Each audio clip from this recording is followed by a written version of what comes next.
खेसारी लाल यादव की को स्टार यामिनी सिंह ने लाइव आकर खेसारी के बारे में ये क्या बोला, आप खुद सुनिए। बहुत कुछ करने का मन करता है, मुझे बहुत सारा डांस करने का मन करता है, बट हमारे कोरियोग्राफर्स हमें वही सारे स्टेप्स देते हैं और क्या कर सकते हैं। अब हम उनके सामने तो कुछ नहीं कह सकते ना, हम तो सिर्फ काम करने आए हैं। क्या करूँ अब मैं? ऐसे तो फिर लंबाई पे आप लोग बोलोगे तो ऐसे तो मुझे लगता है कि हीरोज नहीं है मुझसे लंबे, तो मैं क्या करूँ, मैं हीरो बन जाऊँ? आप लोग मुझे पसंद करोगे हीरो में?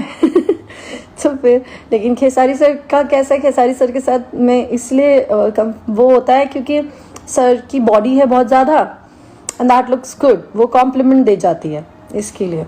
खेसारी लाल यादव के साथ इन दिनों हर तरफ छाई रहने वाली एक्ट्रेस यामिनी सिंह फिर एक बार सुर्खियों में आ चुकी हैं। एक्ट्रेस यामिनी सिंह अपने इंस्टाग्राम पर लाइव आई और कहा कि भोजपुरी इंडस्ट्री में ज्यादा लंबे हीरो नहीं है, अगर तुम कहो कि तुम हीरो बन जाओ तो मैं हीरो बन जाऊंगी, आपको अच्छा लगेगा। यामिनी सिंह ने आगे कहा कि खेसारी सर की बॉडी काफी अच्छी है, इसलिए उनके साथ मेरी जोड़ी अच्छी लगती है। दोस्तों, आपकी राय क्या है यामिनी सिंह और खेसारी लाल यादव के बारे में? कमेंट करके जरूर बताएं और भोजपुरी इंडस्ट्री से जुड़ी खबरों के लिए मेरे YouTube चैनल को सब्सक्राइब करना ना भूलें।